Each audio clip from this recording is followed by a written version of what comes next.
ಮಾನವನಾಗಿ ಹುಟ್ಟಿದ ಮೇಲೆ ಏನೇನ್ ಕಂಡಿ ಮಾನವನಾಗಿ ಹುಟ್ಟಿದ ಮೇಲೆ ಏನೇನ್ ಕಂಡಿ ಮಾನವನಾಗಿ ಹುಟ್ಟಿದ ಮೇಲೆ ಏನೇನ್ ಕಂಡಿ ಅಂತ ನಮ್ಮ ಅಣ್ಣವ್ರು ಹೇಳಾದ್ಮೇಲೆ ನಮ್ಮ ಕೈಲಿ ಆಗೋದ್ನೆಲ್ಲ ಆದಷ್ಟು ನೋಡೋಣ ಅಂದ್ಬಿಟ್ಟು ನಾವು ಬೈಕ್ ತಗೊಂಡಿದ್ದೆ ಹೊಂಟಿದ್ದೆ ಗುರು. ಹಲೋ ಹಾಯ್ ಗೆಳೆಯರೆ, ಈ ವಿಡಿಯೋ ನೋಡ್ತಾ ಇರೋರಿಗೆ ನಮಸ್ಕಾರ. ಈ ವಿಡಿಯೋ ಲೈಕ್ ಶೇರ್ ಕಮೆಂಟ್ ಮಾಡೋರಿಗೆ ಡಬಲ್ ನಮಸ್ಕಾರ. ಈ ನಂದಿ ಬೆಟ್ಟಕ್ಕೆ ಹೋಗ್ತಿದಂಗೆ ನಾನು ಸ್ಟಾರ್ಟಿಂಗ್ ನಿಮ್ಗೆ ಹೇಳೋದು, ಶನಿವಾರ ಭಾನುವಾರ ಅಂತೂ ದಯವಿಟ್ಟು ಯಾರು ನಂದಿ ಬೆಟ್ಟಕ್ಕೆ ಹೋಗಕ್ ಹೋಗ್ಬೇಡಿ. ಅಪ್ಪಿ ತಪ್ಪಿ ನಂದಿ ಬೆಟ್ಟಕ್ಕೆ ಶನಿವಾರ ಭಾನುವಾರ ಹೋಗ್ಬೇಕು ಅಂತ ಅನ್ಕೊಂಡ್ರು ಕಾರಲ್ಲಿ ಮಾತ್ರ ಹೋಗ್ಬೇಡಿ ಗುರು.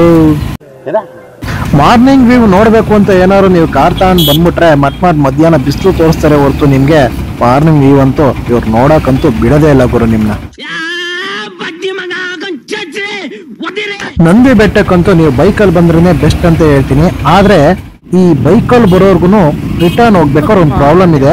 ಏನು ಅಂತ ಈ ಪ್ಲೇಸ್ ನೋಡ್ಕೊಂಡಿರಿ, ಲಾಸ್ಟ್ ಅಲ್ಲಿ ನಿಮ್ಗೆ ಹೇಳ್ತೀನಿ. ಈ ಶನಿವಾರ ಭಾನುವಾರ ಬತ್ತಪ್ಪ ಅಂತ ಅಂದ್ರೆ ಎಲ್ಲರೂ ಟ್ರಿಪ್ ಪ್ಲಾನ್ ಮಾಡ್ತಾರೆ. ಹಾಗೆ ನಮ್ಮ ಬೆಂಗಳೂರು ಜನ ಅಂತೂ ಸಿಕ್ಕಾಬಟ್ಟೆ ಔಟ್ ಸೈಡ್ ಹೋಗಕ್ಕೆ ಇಷ್ಟಪಡ್ತಾರೆ. ಅದರಲ್ಲಿ ಈ ನಮ್ಮ ಬೆಂಗಳೂರು ಜನ ಸ್ವಲ್ಪ ಜಾಸ್ತಿ ಆಗಿ ಸೆಲೆಕ್ಟ್ ಮಾಡೋದು ಈ ನಂದಿ ಬೆಟ್ಟನ. ಸ್ವರ್ಗನ ನಾವಂತೂ ನೋಡಿಲ್ಲ, ಆದ್ರೆ ಸ್ವರ್ಗ ಹಿಂಗೂ ಇರ್ಬೋದಾ ಅಂತ ತಿಳ್ಕೊಳಕ್ಕೆ ನಮಗೆ ಬೆಸ್ಟ್ ಪ್ಲೇಸ್ ಅಂದ್ರೆ ಈ ನಂದಿ ಬೆಟ್ಟ.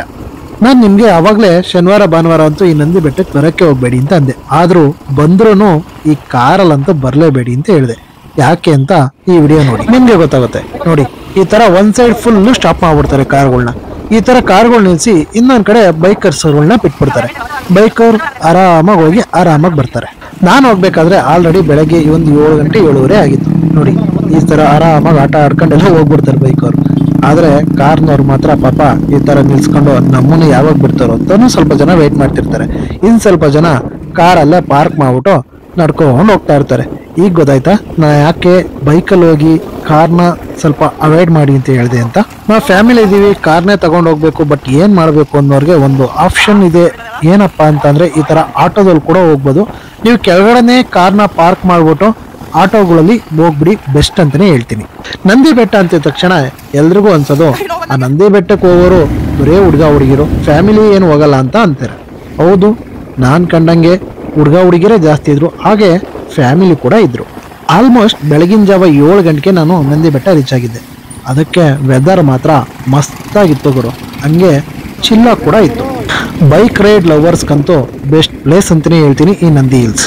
ನಾವು ಬೆಟ್ಟದ ಮೇಲ್ಗಡೆ ಹೋಯ್ತಾ ಈ ಮಂಜು ಕೂಡ ಜಾಸ್ತಿ ಆಯ್ತಾ ಹೋಯ್ತು ಗುರು. ಹಾಗೆ ತುಂತುರು ಮಳೆಯಲ್ಲಿ ಈ ರೋಡಲ್ಲಿ ಈ ಮಳೆಗೆ ಈ ಚಳಿಗೆ ನನ್ಗೊಂದು ಸಕ್ಕದಾಗಿರೋ ಡೈಲಾಗ್ ನೆನಪಾಯ್ತು. ಯಾವ್ದಪ್ಪ ಅಂದ್ರೆ, ಕೆಲವೊಂದ್ಸಲ ಹೋಗೋ ಪ್ಲೇಸ್ಗಿಂತ ಹೋಗ್ತಿರೋ ದಾರಿನೇ ಇಷ್ಟ. ಈ ಹೋಗ್ತಾ ಇರೋ ದಾರಿ ಅಂತೂ ಸಿಕ್ಕಾಬಟ್ಟೆ ಇಷ್ಟ ಆಗೋಯ್ತು. ಹೋಗ್ತಾ ಇರೋ ಪ್ಲೇಸು ಇಷ್ಟ ಆಗುತ್ತಾ. ಬನ್ನಿ ಮೇಲೋದ್ಮೇಲೆ ನೋಡೋಣ. ಸ್ವರ್ಗವಾಸಿ ರೋಮಾಂಚನ ಕೊಡುತ್ತೆ.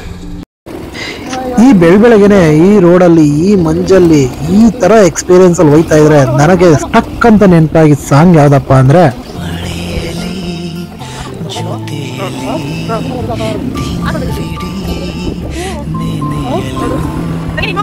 ಸಡನ್ ಆಗಿ ನಿಮ್ಗೆ ಆ ಸಾಂಗ್ ನೆನಪಾಯ್ತು ಕಮೆಂಟ್ ಮಾಡಿ. ಸ್ವಲ್ಪ ಹೊತ್ತು ಏನು ಮಾತಾಡ್ದಲೆ ಸೈಲೆಂಟ್ ಆಗಿರಪ್ಪ, ನಾವ್ ಈ ರೋಡ್ ನ ಎಂಜಾಯ್ ಮಾಡ್ತೀವಿ ಅನ್ನೋರ್ಗೆ ಈ ಗ್ಯಾಪ್ ಕೊಡ್ತಾ ಇದ್ದೀನಿ.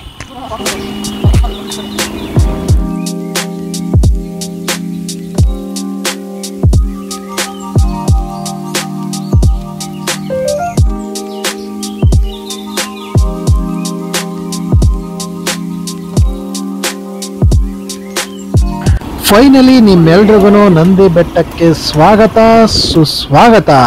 ಬನ್ನಿ ನಂದಿ ಬೆಟ್ಟಕ್ಕೆ ಎಂಟ್ರಿ ಆಗ್ಬೋಣ. ನೋಡಿ, ವೆದರ್ ಅಂತೂ ಮಸ್ತ್ ಇದೆ.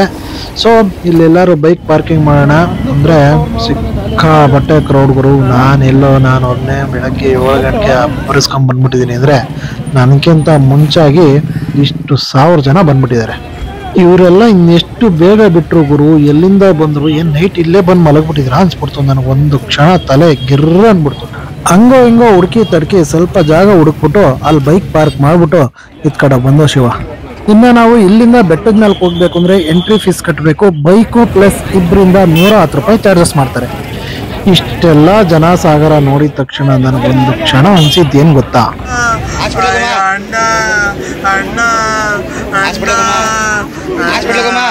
ಅಣ್ಣ ನನ್ನ ಕೈಯಲ್ಲಿ ಎಂಟ್ರೆನ್ಸ್ ಅಲ್ಲಿ ಹಂಗ ಹಿಂಗ ಸ್ವಲ್ಪ ಕಷ್ಟಪಟ್ಟು ನುಗ್ಗಿ ಪಗ್ಗಿನೋ ಟಿಕೆಟ್ ತಗೊಂಡಿತ್ತ ಬಂದ್ ಸೆಂಟ್ರಲ್ ನಿಂತ್ಕೊಂಡ್ಬಿಟ್ರೆ ಅವರೇ ಕರ್ಕೊಂಡೋಗಿ ಎಳ್ಕೊಂಡೋಗಿ ಅಲ್ಲಿ ಟಿಕೆಟ್ ಎಂಟ್ರಿನೂ ಮಾಡಿಸ್ಬಿಟ್ಟು ಮುಂದೆ ಮೇಲ್ಗಡೆ ತಂದು ಬಿಟ್ಬಿಡ್ತಾರೆ ಗುರು. ಅಷ್ಟು ಸಖತ್ತು ಜನ ನೂಕಾಟ ಸಿಕ್ಕಾಬಟ್ಟೆ ಇರುತ್ತೆ. ಬೈಕ್ ಆಗ್ಲಿ ಕಾರ್ ಆಗ್ಲಿ ನಾವ್ ಯಾವ್ದ್ರಲ್ಲಿ ಬಂದ್ರು ಅಲ್ಲಿ ಎಲ್ಲಿ ಜಾಗ ಸಿಗುತ್ತೋ ಅಲ್ಲಿ ಪಾರ್ಕ್ ಮಾಡ್ಬಿಟ್ಟು ಅಲ್ಲಿ ಹೋಗಿ ಟಿಕೆಟ್ ತಗೊಂಡು ಇತ್ತಿಂದ ಆಚೆಗೆ ಬೆಟ್ಟ ಹತ್ತಕ್ಕೆ ನಾವು ನಡ್ಕೊಂಡೇ ಹೋಗ್ಬೇಕು.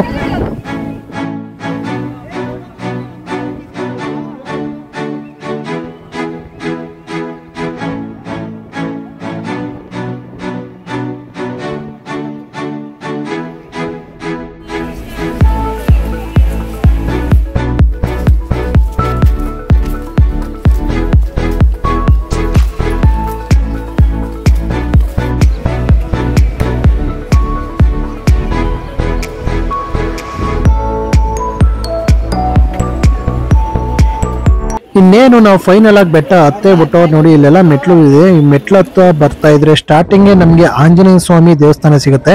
ಆಂಜನೇಯ ಒಂದು ಕೈ ಮುಖ ಮಾಡೋಣ ಬನ್ನಿ.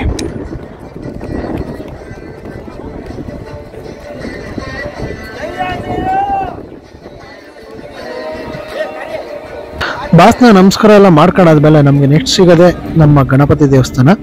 ಗಣಪತಿ ದೇವಸ್ಥಾನ ಮುಂದೆ ಈ ತರ ಬಸವಣ್ಣಂದ ಇದೆ. ಬಸವಣ್ಣನ ಕಿವಿಲಿ ನಮ್ಗೆ ಏನಾಗ್ಬೇಕೋ ಅದನ್ನ ಹೇಳಿದ್ರೆ ಅದು ನೆರವೇರುತ್ತೆ ಅನ್ನೋದು ಇಲ್ಲಿನ ನಂಬಿಕೆ.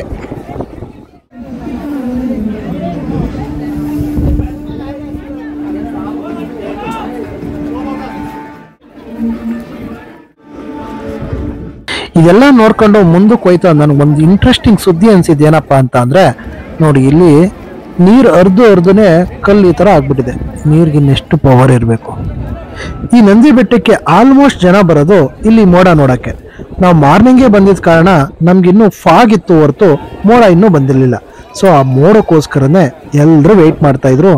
ಅದೇ ತರ ಸೇಮ್ ನಾವು ವೆಯ್ಟ್ ಮಾಡ್ತಾ ಇದ್ದು. ನನಗಂತೂ ಈ ಸಿಚುವೇಶನ್ ಅಲ್ಲಿ ಒಂದ್ ಡೈಲಾಗ್ ನೆನಪಾಗುತ್ತೆ. ಯಾವ್ದು ಗೊತ್ತಾ? ನಾನಿವತ್ತು ಜಗತ್ತಿನ 2ನೇ ಅದ್ಭುತ ಸುಂದರಿ ನೋಡ್ತಾ ಇದ್ದೀನಿ. ಮೊದಲೇ ಅವಳು ನೀನೆ, ಬಟ್ ಅದ್ ನಕ್ಕಾಗಲ್ಲ. ಆ ಡೈಲಾಗ್ ನೆನಪಾಯ್ತಿದ್ದಂಗೆನೆ ಇಲ್ಲಿ ಮೋಡನು ಬಂತು ಗುರು. ಎರಡು ಎಷ್ಟು ಮಟ್ಟಕ್ಕೆ ಸಿಂಕ್ ಆಯ್ತಲ್ಲ. ಏನಿಲ್ಲ, ಸ್ವರ್ಗ ಒಂದ್ ಸೆಕೆಂಡ್ ರಪ್ಪ ಅಂತ ಪಾಸ್ ಆಯ್ತು.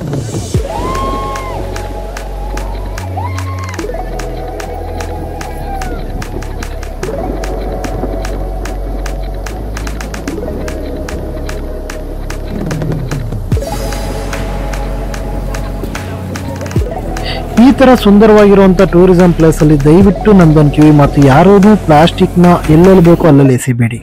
ಅದಕ್ಕೆ ಅಂತಾನೆ ಸುಮಾರು ಕಡೆ ಡಸ್ಟ್ಬಿನ್ಗಳು ಇಟ್ಟಿರ್ತಾರೆ. ದಯವಿಟ್ಟು ಎಲ್ಲರೂ ಡಸ್ಟ್ಬಿನ್ ಯೂಸ್ ಮಾಡಿ, ಡಸ್ಟ್ಬಿನ್ಗೆ ಹಾಕಿ ಅಂತ ಇದೊಂದು ನನ್ನ ಮನವಿ.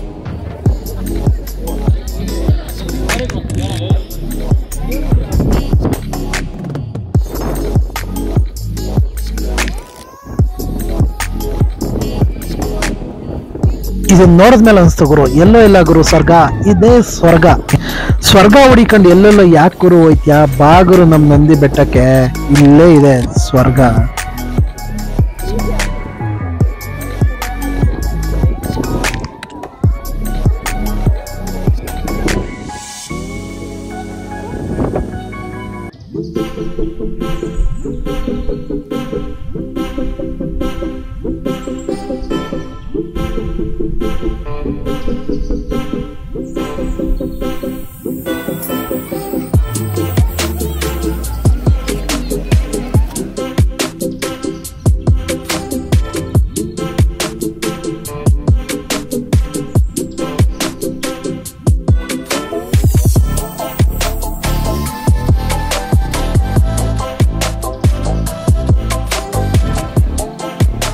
ಇಷ್ಟೇ ಗುರು ವಿಷಯ. ವಿಡಿಯೋ ಅಂತೂ ಸೂಪರ್ ಆಗಿ ಪೀಸ್ ಆಗಿತ್ತು, ಸಖತ್ತಾಗಿ ಎಂಜಾಯ್ ಮಾಡಿದೀರಾ ಅಂತ ಅನ್ಕೋತೀನಿ. ನಮ್ಗಂತೂ ನಂದಿ ಬೆಟ್ಟ ಸಿಕ್ಕಾಪಟ್ಟೆ ಇಷ್ಟ ಆಯ್ತು. ನಮ್ಮ ಭಾಷೆಯಲ್ಲಿ ಹೇಳ್ಬೇಕು ಅಂದ್ರೆ ಪೈಸಾ ವಸೂಲ್ ಈ ಪ್ಲೇಸ್. ಹಾಗೇನೆ ವಿಡಿಯೋ ಸ್ಟಾರ್ಟಿಂಗ್ ಅಲ್ಲಿ ನಿಮ್ಗೆ ಒಂದು ಪ್ಲೇಸ್ ತೋರಿಸ್ಬಿಟ್ಟು ಈ ಪ್ಲೇಸ್ ನ ನೋಡ್ಕೊಂಡಿರಿ, ಕೊನೆಯದಾಗಿ ನಿಮ್ಗೆ ಒಂದು ವಿಷಯ ಹೇಳ್ತೀನಿ ಅಂತ ಹೇಳಿದ್ದೆ. ಅದೇನಪ್ಪಾ ಅಂದ್ರೆ ನಿಮ್ಗೆ ಬರಬೇಕಾದ್ರೆ ನಿಮ್ನ ಯಾರು ಚೆಕ್ ಮಾಡಲ್ಲ, ಹಿಡಿಯೋದು ಇಲ್ಲ, ಏನು ಇಲ್ಲ. ಆದ್ರೆ ನೀವು ಹೋಗ್ಬೇಕಾದ್ರೆ ಪೊಲೀಸ್ನವರು ನಿಮ್ನ ಹಿಡ್ಕೋತಾರೆ. ಸೊ ನೀವೇನ್ ಮಾಡ್ಬೇಕಪ್ಪ ಅಂದ್ರೆ, ಒಂದು ನೀವು ಇಬ್ರಿಗಿಂತ ಜಾಸ್ತಿ ಬರಬೇಡಿ, ಅಂಡ್ ಹಾಗೆ ಇಬ್ರು ಕೂಡ ಹೆಲ್ಮೆಟ್ ಯೂಸ್ ಮಾಡಿ. Wear helmet and be safe, because life is very much important. ನಮಗೋಸ್ಕರ ಮನೇಲಿ ತುಂಬಾ ಜನ ವೆಯ್ಟ್ ಮಾಡ್ತಾ ಇರ್ತಾರೆ. ಈ ವಿಡಿಯೋ ನಿಮ್ಗೆ ಇಷ್ಟ ಆಗಿದೆ ಅಂತ ನಾನು ಅನ್ಕೋತೀನಿ. ಇಷ್ಟ ಆಗಿದ್ರೆ ಲೈಕ್ ಮಾಡಿ, ಕಮೆಂಟ್ ಮಾಡಿ. ಇನ್ನೂ ಹೆಚ್ಚಿನ ನಮ್ಮ ವಿಡಿಯೋಸ್ಗಾಗಿ ನಮ್ಮ ಚಾನಲ್ ಅನ್ನು ತಪ್ಪದೆ ಸಬ್ಸ್ಕ್ರೈಬ್ ಮಾಡಿ.